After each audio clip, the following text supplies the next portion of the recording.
avian species, particularly potential impacts of golden eagles, were received from individual commenters, and as you can see, the agencies listed there. The horned lark, this picture at the lower right, is also a state-sensitive species. It was located on site and is apparently one of the species most commonly found in terms of fatality studies and mortality surveys that they do at wind farm. Is this a street-horned lark or just the horned lark? I believe just the horned lark. And I did find pictures of the street lark, but in checking the scientific names, I think that's the one that they found on the site. Has another bunch of issues. And that was kind of the highlight of the issues. And that is a hairy Indian paintbrush, also a sensitive plant species found on the site, and I thought the picture was so cool I had to figure out a way to get it in there. And that's kind of where we're at in terms of summarizing all of the issues that these two binders represent, and there's probably a few more that I'll come up with as I go through these in much more detail and attempt to address them for you. Anyone have any questions for Sue? Thank you very much for sharing that with us. Okay, so we will need a vote to continue council review. Okay. Okay. Sue, do you know, are we also going to get a hearings officer report? Yes. Okay, you've heard the request, need a motion to continue this to the next meeting. So moved. Second.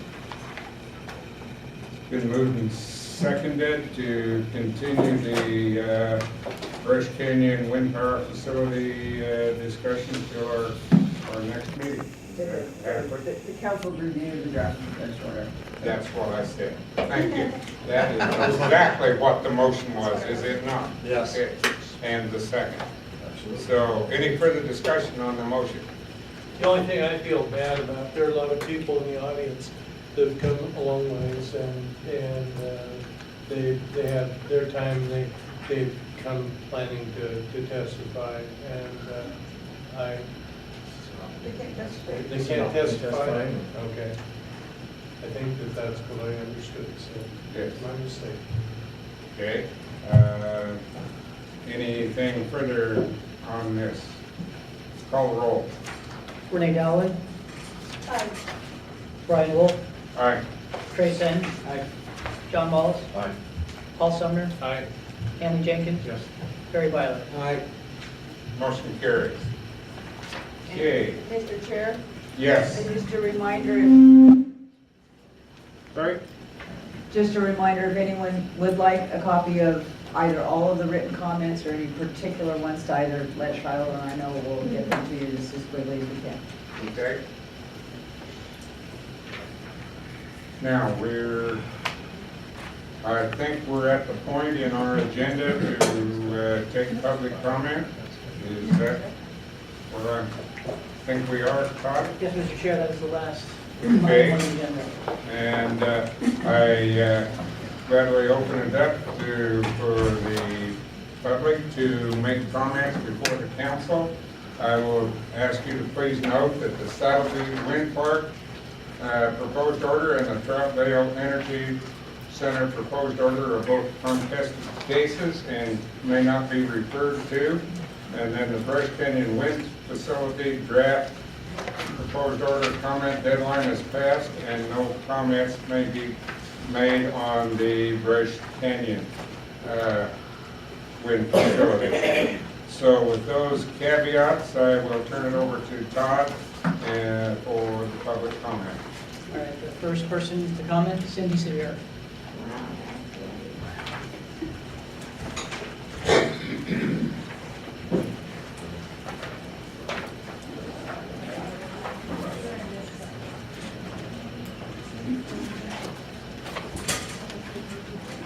Welcome, Cindy.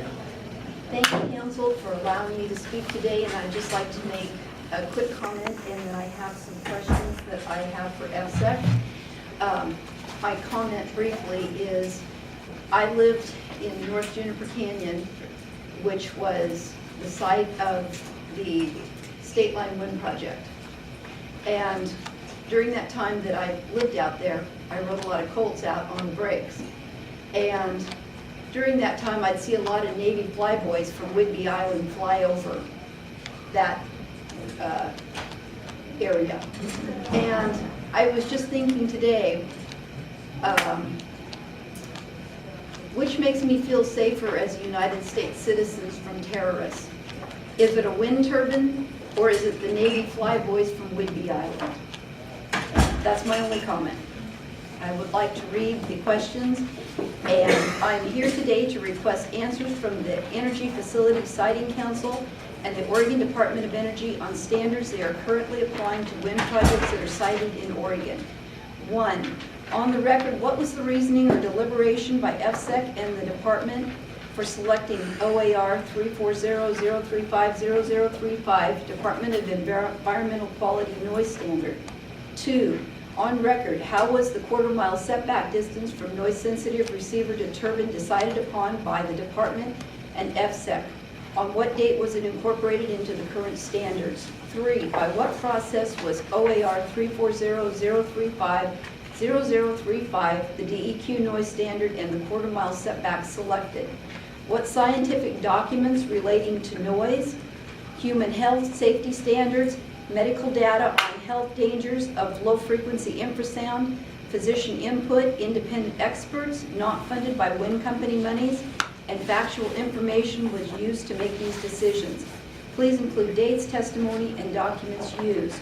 4, was all the information that was used to make these decisions supplied to FSEC by the department? 5, what data, documents, and facts were supplied by the wind developers and used by the department and FSEC in deliberation, selection of the current standards of setbacks and noise? Please supply these documents, written and oral testimony, and dates in which they were supplied to the department and FSEC. 6, was there testimony, facts, and documentation used by FSEC and the department from citizens and the affected public in regards to applying the standards of the DEQ noise standard and the quarter-mile setback? Please supply all applicable testimony, documentation, and facts from citizens and the public that were considered or used. 7, was there any FSEC and department investigation or fact-finding of the software noise models currently being used to verify that it was indeed applicable to currently measuring wind turbine noise? Please supply all applicable information, documents, testimony, or such pertaining to this investigation and the dates. 8, please explain the justification for applying the DEQ noise standard without compliance enforcement. 9, what expectation of compliance did FSEC and the department anticipate for the DEQ noise standard without enforcement? Please explain. 10, did FSEC and the department anticipate that wind developers would comply with the noise standard, although there was no enforcement after granting site certificates? Please supply all facts, reasons, and a detailed explanation. 11, how does FSEC and the department justify a single compliance officer that is the same protection as having a robust enforcement mechanism that is solely dedicated to enforcing compliance of the DEQ noise standard on all FSEC and county-sited wind projects in the state of Oregon? Please explain. 12, please explain the protocol for FSEC and the department for non-compliant operational wind projects in Oregon in regards to the DEQ noise standard. In conclusion, as a resident that has been directly impacted by the decisions made by this council and the department, it should be noted that this information should be made available to me without the burden of cost that the department imposes upon my requests. The burden of living every day with the decisions made by FSEC have cost me far more than that can be counted in dollars. Thank you for your time.